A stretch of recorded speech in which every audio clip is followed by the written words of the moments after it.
Tell me, what does it like to be a star in Africa? Well, to be a star in Africa is it's quite different and difficult, I would say. Our population is not as big as the overseas population, so we don't make much money. But if you do something because you love it and you do it, you know, to sort of make other people aware of some things, because I've always thought musicians are the most important people who can actually make people aware of the things that happen around them or in the country. We had legends like Miriam Makeba who actually spoke about apartheid and sang and expressed their feelings about what was happening in our country. So it takes quite a long way, you know, or it takes guts to be a superstar in South Africa. Why do you say guts? Well, as I say, you know, it was quite difficult in the apartheid regime. Right. Some of the songs that I used to sing, they were never played on the radio or shown on TV. Such as? I had a song, I had to change it. It was called Winnie Mandela, but they wouldn't play it. So I had to change the song and call it Winnie My Dear Love. Winning My Dear Love. Winning My Dear Love, yeah. And, you know, so many songs. I did one song which was called I Cry for Freedom. They wouldn't play that song. So I had to change the concept of the video and sort of say it's a woman who's crying for freedom, you know, from the husband, not the freedom, you know, like liberty, because they wouldn't play such songs. That's why I respect people like Miriam Makeba. To me, she's a living legend. You know, she was out of this country for about 30 years. I mean, when I was born, I didn't know her, but I knew of her songs. And I remember at home when my father used to play Miriam's songs, we used to close the curtains and close the windows because you were not allowed to play Miriam Makeba's songs, you know, because they would make people politically aware, which was something that they didn't want. But I thought that her songs had a lot of religious fervor. Well, they had everything. They were talking about the white man. They were talking about white dividers. They were talking about so many things. So I think Miriam Makeba was one of the people who was a threat to the government, you know, in those areas. That's why they had to, she had to go in exile. Well, Miriam Makeba is known as Mama Africa. Oh, yes. As a matter of fact, I got this from her. Yes.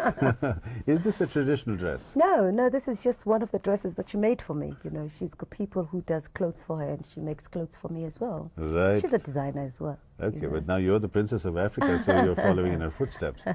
But tell me, these, now for instance, the song that you did, I Cry for Freedom, finally, did you have to change the words also? Well, I had to change some words, you know, and sort of change them and put them in a different way and change the video totally, you know, as I said before. But you never re-released it after that?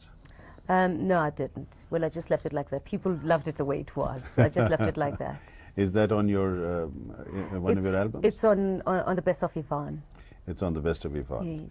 What is the song that got Africa dancing in rhythm? The song that really made me very popular in Africa was the song called Umqombothi. Umqombothi is an African beer.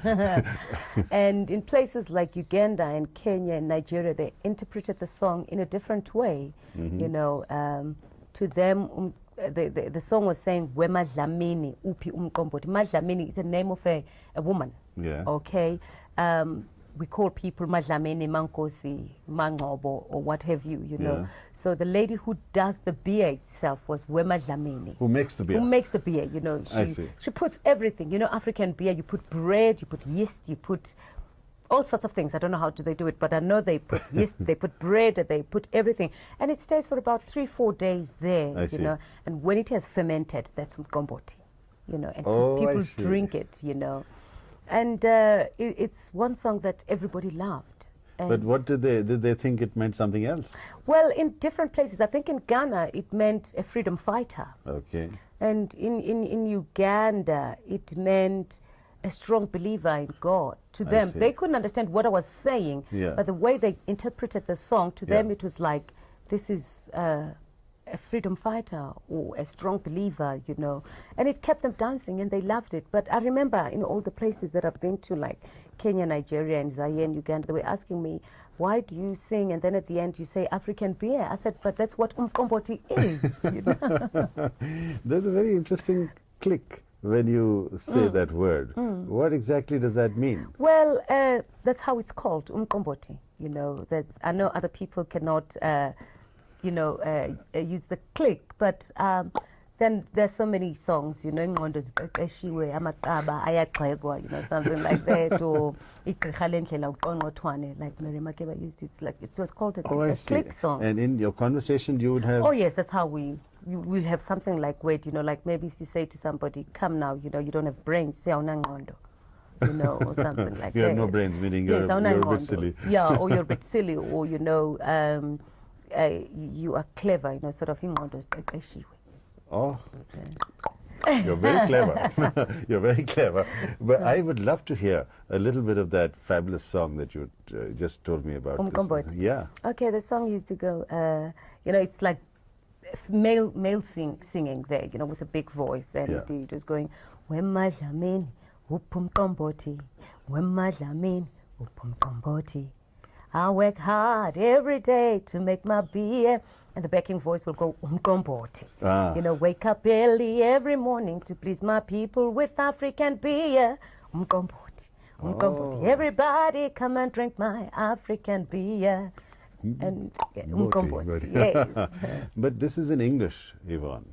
And how are you singing both English songs as well as songs in the African Zulu language? It has become an in thing to mix English and Zulu, or English and Tswana, or any of the African languages, so that everybody should sort of know what you're singing about, you know, because there are other words that you'd want to express yourself in English, but it's not difficult as such. It won't actually mean what you want to say in your African language. True. So most of the musicians, they mix English and Zulu or Xhosa or Shangaan, you know, all different languages with English.